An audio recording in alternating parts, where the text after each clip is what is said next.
Solo tú. Un programa con un contexto muy necesario para la comunidad. Con información poco difundida. ¿Saben cómo funciona la mente? ¿Y cuáles son los síntomas para asistir a un profesional? Es hora de que te informes a partir de hoy. Tus preguntas tendrán respuestas de parte de un profesional. Por el psiquiatra Dr. Lauro Amezcua Patiño. Se quedan en el programa Solo Tú, bajo la conducción de Juan Adolfo. Solo Tú. Amigos, ¿qué tal? Una vez más, a través de este canal del podcast Solo Tú, con el doctor Lauro Amezcua Patiño. Doctor, encantado de la vida, como siempre se lo digo, de estar con usted. Juan Adolfo, es un placer estar aquí de nuevo y tratando de comunicarle un poquito más a la gente opciones, ¿no? Cómo manejar situaciones difíciles, Sí. Cómo entender por qué nos comportamos de ciertas maneras. Entonces, creo que hemos crecido en este ambiente de podcasting y hemos tenido bastante aceptación, ¿no? Claro. Y nos están viendo en España, nos están viendo en Argentina, nos están viendo en Sudamérica, en México.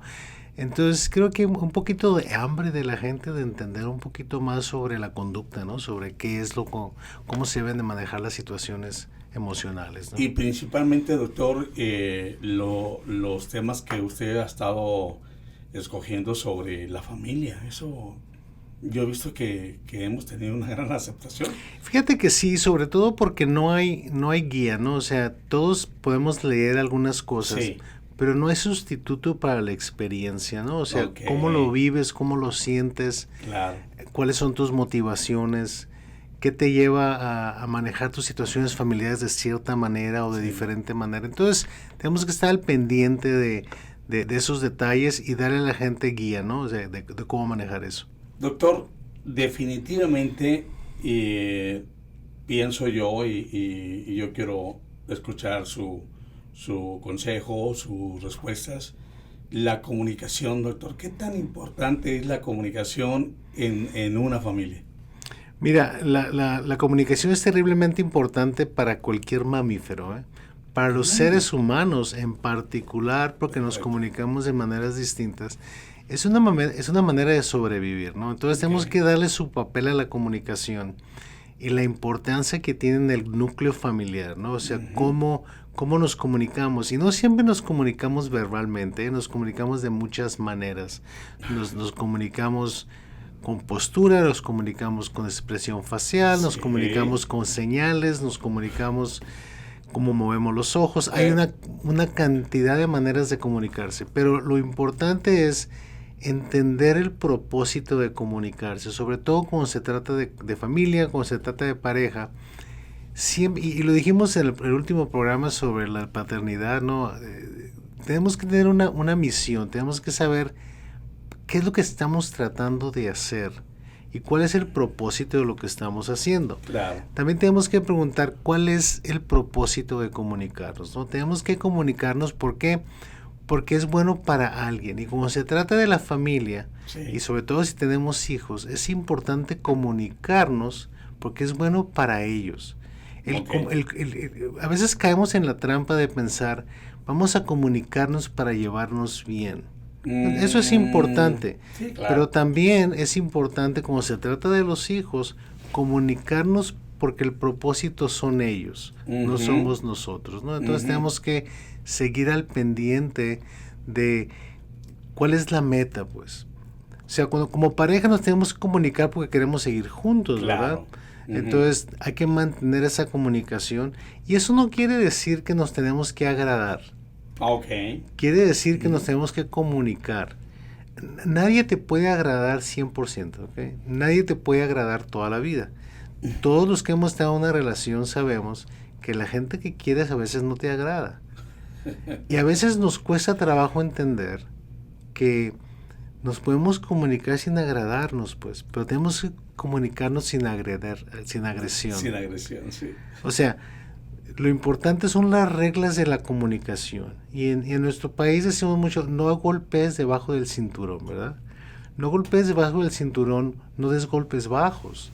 cuando te estás comunicando con alguien, porque no se vale, pues no es una manera de mantener la comunicación. Eso transforma la comunicación en una comunicación agresiva. Entonces no es nada más el comunicarse, sino cómo nos comunicamos y cómo mantenemos la agresión lo más bajo posible, ¿verdad? Doctor, la comunicación en la familia, en las parejas. Esto, lo de la comunicación entre pareja, tiene que ser primeramente comunicarse como parejas para poder llevar una familia, o porque en ocasiones, doctor, yo me he dado cuenta de que si el papá dice algo de alguna regla, la mamá lo contradice a un lado del hijo. ¿Qué pasa con eso, doctor? Mira, es muy importante cuando se trata de educar a los hijos. Sí. Los hijos están aprendiendo de todo lo que hacemos nosotros, sí, ¿verdad? Entonces es importante, si vamos a tener discusiones, que las discusiones no sean enfrente de los hijos. Ahí está. Eso es muy importante. ¿Por qué? Porque los hijos aprenden en cómo manipular la comunicación de los padres. Cuando crecen en ese ambiente, empiezan a hacer algo que en inglés llamamos splitting. Empiezan a separar a los padres. Ay. Entonces, si quieren algo van con uno y este dice que no y luego van con el otro y acusan al otro. Entonces, se crea un conflicto realmente que no es bueno para el pequeño, ¿ok?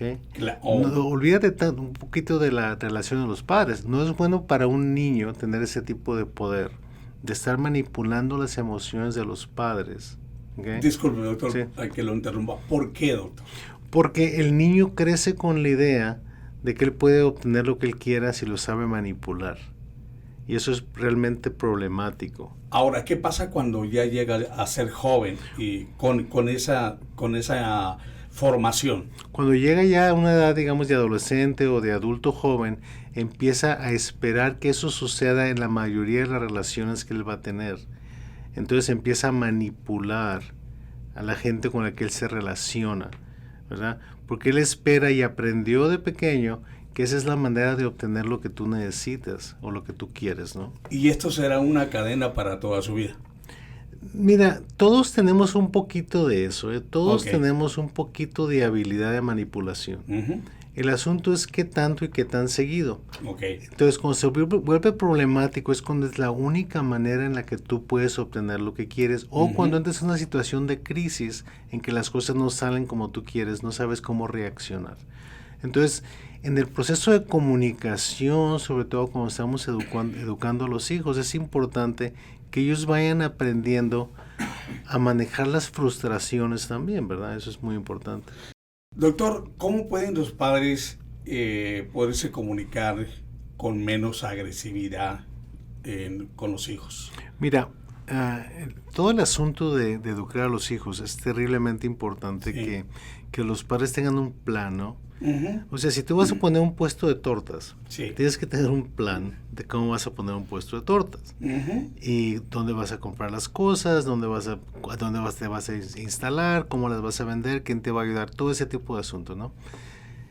Cuando se trata de crear hijos, no tenemos plan. Oh. ¿Sí me entiendes? Nada más los tenemos y luego vemos cómo podemos manejar la vida de nuestros hijos o enseñarles y transferir la información que tenemos que transferirles culturalmente, intelectualmente, socialmente, ¿no? Y se nos olvida planearlo. Entonces, la mejor manera de prevenir agresión es tener un plan de acción, ¿verdad? Que no estés reaccionando constantemente. Entonces, lo que sucede todo el tiempo, que crea mucha agresión y confusión en los padres, es que siempre estamos reaccionando. El niño se porta mal y nosotros reaccionamos. Okay. Debemos de tener un plan, es decir, cuando el niño se comporte de esta manera, nosotros lo vamos a manejar de esta manera. Pero tienes que hablarlo, no tienes que crear el plan. Okay. Y lo que sucede es que nunca vamos a la escuela y no se nos enseña cómo. Entonces, yo sugeriría a las parejas jóvenes que no tienen hijos todavía y que piensan tener hijos, que empiecen a planear cómo van a comunicarse ellos y cómo van a tener un frente común con el propósito de ayudar a sus hijos, no con el propósito de ser buenos padres y que me reconozcan y que digan qué bueno soy y todo eso. Específicamente porque estamos dándole a los niños herramientas que ellos van a usar como adultos para que lo puedan manejar de una manera menos destructiva, ¿no? Siempre he dicho, doctor, que un niño es como una esponja, ¿correcto? Es como plastilina. Como plastilina. Y usted decía que hay que estar así moldando. Pues le vamos dando, moldeando, y la podemos moldear con caricia. Con caricia. Y a veces la moldeamos con un poquito de empujón, ¿no? De empujoncito. Y a veces lo moldeamos con un poquito de frustración. Sí. Entonces, todas estas herramientas tienen que usarse de una manera adecuada en el momento adecuado. Sí. Y tenemos que principalmente darle atención a los hijos sin tratar de protegerlos de todos los riesgos que van a encontrar, ¿sí me entiendes? Sí. Es importante que los niños tengan experiencias y que los niños aprendan de las experiencias. Entre más pequeño el niño, la experiencia va a ser más controlada, pero conforme van creciendo, los vas dejando que tomen un poquito más de riesgo para que tengan seguridad en ellos mismos.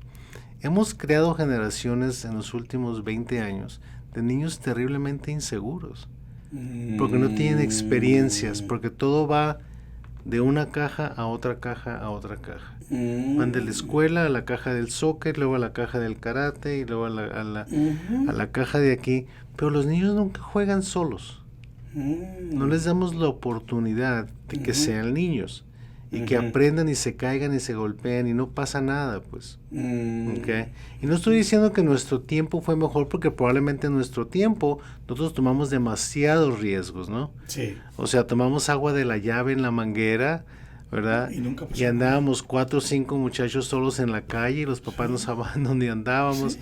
Exacto. No quiero decir que esa es la manera, pero debe haber un punto medio en que nosotros ayudamos a los muchachos a que aprendan ellos de su medio ambiente y no nada más de las experiencias que están viviendo con sus padres, ¿no? Doctor, bueno, ahí me hizo retro. Tomamos de la misma soda, 4 o 5, y nunca pasó nada, doctor. En mi rancho tomábamos de un pozo de agua donde caían animales y de todo tipo de animales. Y nunca nos pasó nada. Bueno, hasta ahorita yo soy aquí todavía. Mira, viviendo. Es muy fácil decirlo porque tú lo estás viviendo, pero sí, probablemente hubo gente que sí se enfermó y gente que se murió. Entonces, en la cuestión de manejo de riesgo es un manejo de diferentes posibilidades, ¿no? Entonces, probablemente, como te decía antes, en nuestro tiempo, nosotros tomamos más riesgos que deberíamos haber tomado. Pero siempre hay un punto medio, ¿verdad? Sí. Entonces, nos fuimos un poquito al extremo de sobreproteger. Ok. Y la sobreprotección es negativa en cuanto a que no le permite al niño o a la niña tener experiencias de las que ellos aprendan. Les controlamos la experiencia, ¿verdad? Ahora, doctor, ¿a qué edad podemos nosotros dar ese paso de que el niño empiece, como decimos, bueno, como dice un servidor, a que empiece a crecerle las alitas para que después vuelen? ¿A qué edad tenemos que nosotros Mira, todo eso empieza cuando el niño empieza la escuela. Okay. Antes de que los niños empiecen el primer año de escuela, los niños necesitan mucha protección. Okay. Y es muy importante que los niños se sientan seguros con sus padres. Es muy importante que nosotros no los empujemos demasiado y les digamos, aquí estoy yo.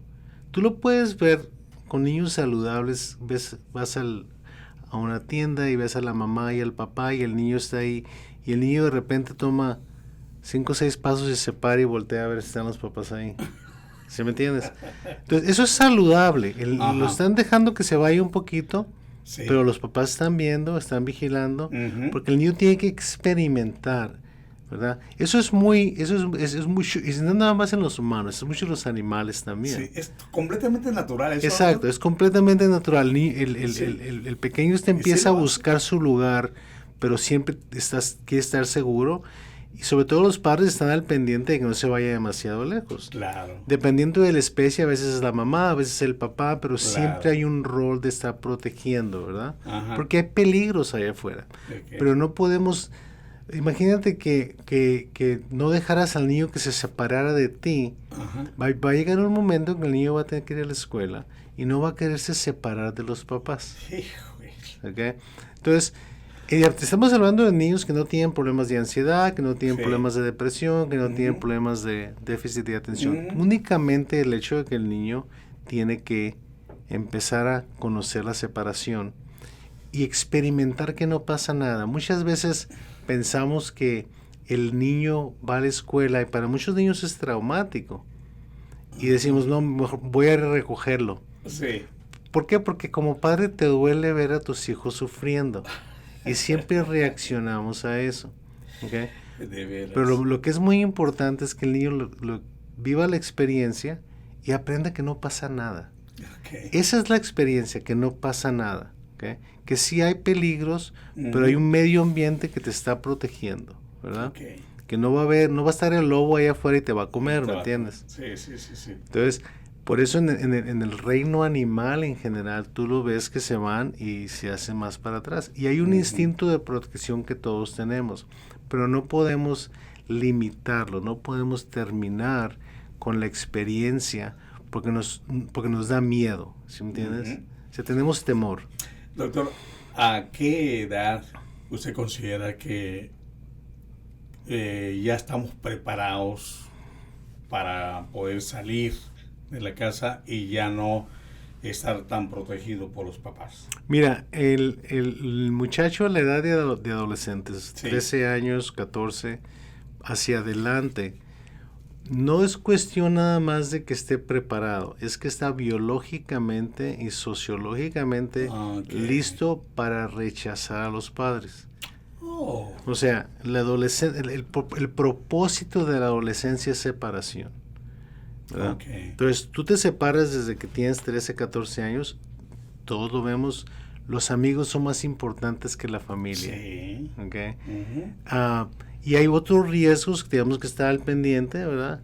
Hay riesgo de alcohol, hay riesgo de drogas, hay riesgo de accidentes automovilísticos, hay riesgos de accidentes, o sea, porque el niño empieza a buscar la independencia y generalmente hay cierto grado de irritabilidad en esos muchachos y eso es porque para separarte es más fácil separarte enojado que separarte triste.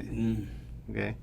Entonces, O contento. exacto, entonces te rechazan, se sienten mal, pero siempre tienes esa necesidad de tu protección. ¿Ok? Ok. Entonces el adolescente siempre te va a rechazar, pero te va a estar dando mensajes, aquí estoy.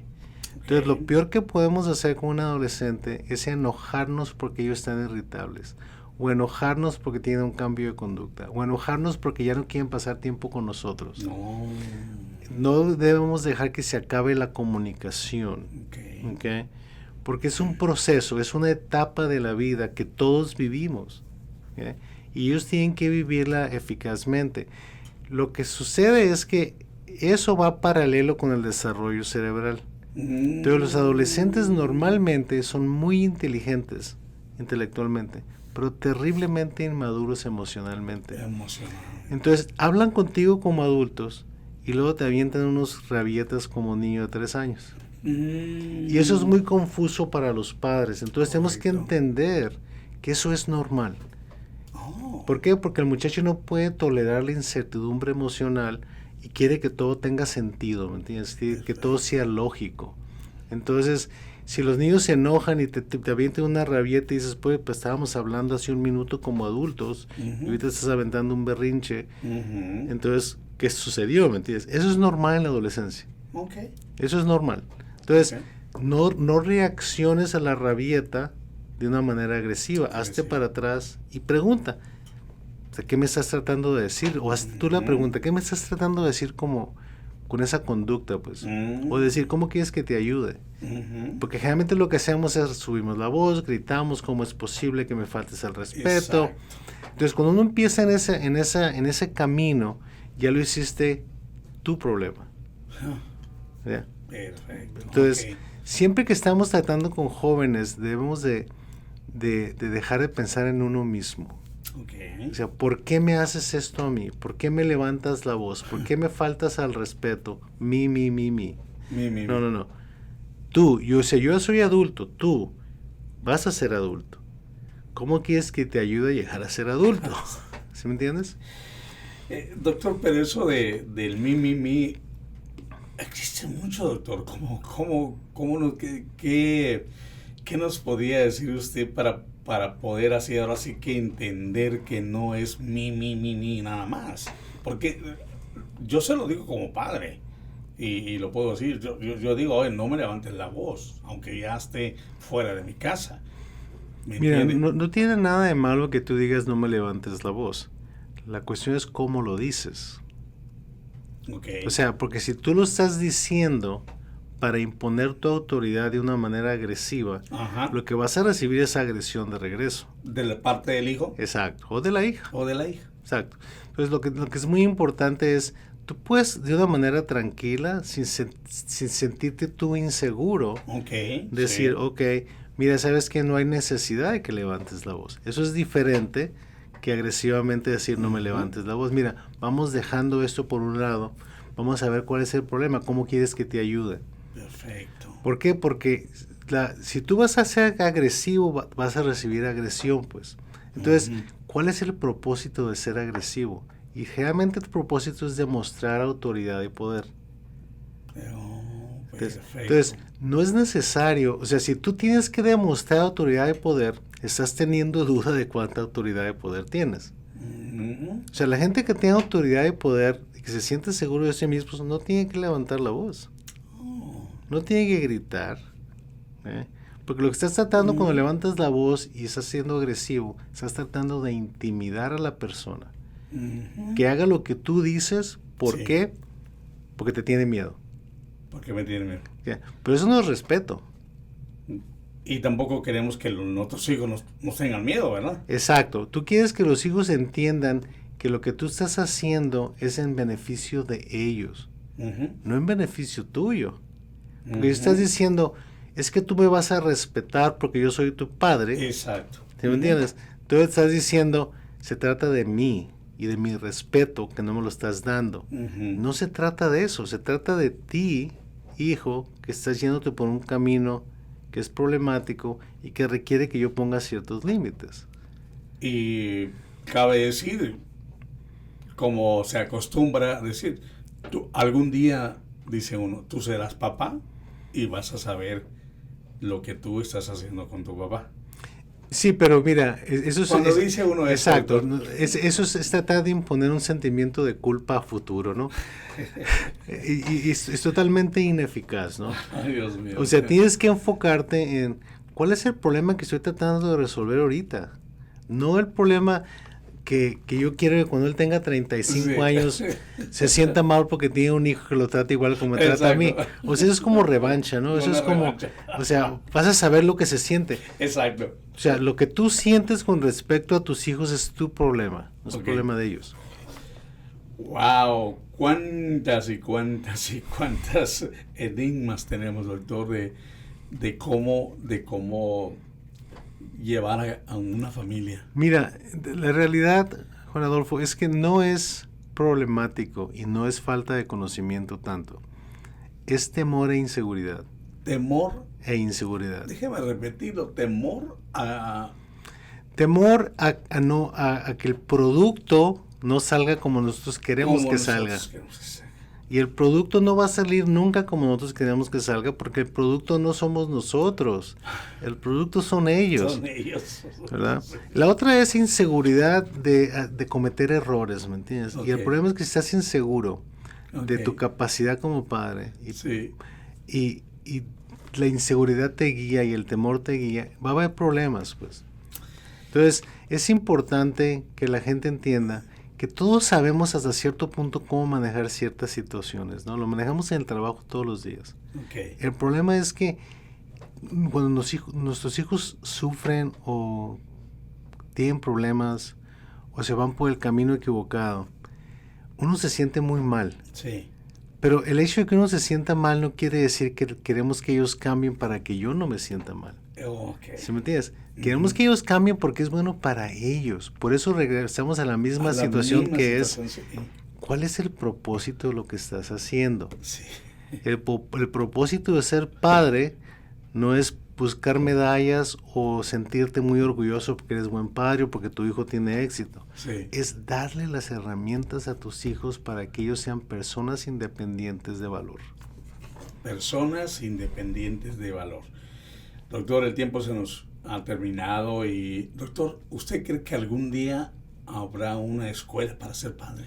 Yo pienso que debería de haber. Debería de haber. Y estamos trabajando sí. en probablemente escribir un libro sobre esto. Sí. Porque hay muchas cosas prácticas. Ajá. O sea, hay mucha teoría, ¿me entiendes? Ajá. Y hay mucha psicología detrás de esto. Pero hay cuestiones prácticas que los padres siempre me preguntan a mí, no me digas por qué, dime cómo. Sí, claro. ¿Cómo? ¿Cómo? O sea, ¿cuál es la guía? ¿Cómo podemos practicar esto? Sí. ¿Verdad? Y te voy a decir, la realidad es que tienen que empezarse a practicar desde que el momento que tu hijo y tu hija nacen. Si lo quieres hacer cuando tienen 13 o 14 años... Demasiado tarde. No es demasiado tarde, pero las intervenciones son diferentes Ya y son mucho más completamente distinto. Uh-huh. La mejor solución es la prevención. Bueno, pues ya escucharon a los que están pensando ser padres. Yo creo que este programa les va a quedar como anillo al dedo, doctor. A nosotros pues ya pasamos, doctor, por aquí. No, ahora estamos ya echando a perder a los nietos. Exactamente. Ya nosotros estamos malcriando a los nietos. Exactamente. Doctor. Esa es la mejor revancha. Esa es la mejor revancha, sí. Exactamente. Doctor, muchas gracias por esta plática tan amena y tan informativa y tan importante para la familia. Este fue un programa de comunicación, doctor, en la familia. Exactamente. Solo tú. Nos vemos la próxima semana. Hasta la próxima. Y aquí estaremos en su programa Solo Tú, que es el podcast que se está viendo por todo el mundo. Y la manera de poder dar con él, pues solamente www.solotu.mx. Y ahí nos encuentra. Muchas gracias. Nos vemos pronto.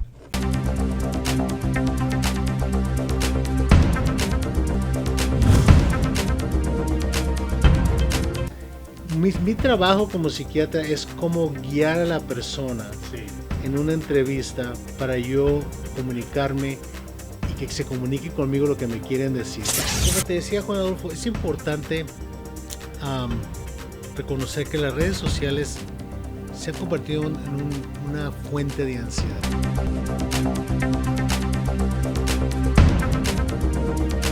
Cuando un paciente viene con depresión, realmente lo que me está diciendo es, estoy sufriendo a tal punto que me siento mal conmigo mismo, siento que no valgo, mi vida no tiene ninguna esperanza.